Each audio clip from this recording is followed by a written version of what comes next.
সবার জীবনে কিছু না কিছু গল্প থাকে, ঠিক আমার জীবনেও আছে। অতীত কেউ কোনো দিন ভুলে যায় না। আমার মার 5টা মেয়ে, ছেলে সন্তান নাই। আমার বড় জালের একটা ছেলে আর আমার একটা মেয়ে। আপনারা ভিডিওতে দেখেছেন নাজিফা আঞ্জুম। এখন আমার শাশুড়ি বলে আমার একটা মেয়ে হয়েছে দেখে যে মায়েরও মেয়ে, ওরও শুধু মেয়েই হবে। আসলে কার সন্তান কি হবে এটা কিন্তু কেউ বলতে পারে না।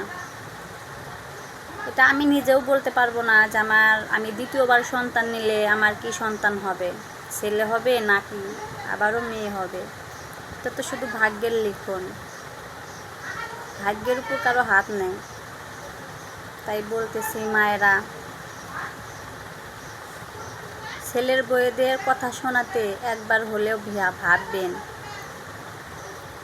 যে যদি সে নিজের মেয়ে হতো তাহলে কি এভাবে কথা বলতে পারতেন না। সবাই আমার জন্য দোয়া করবেন।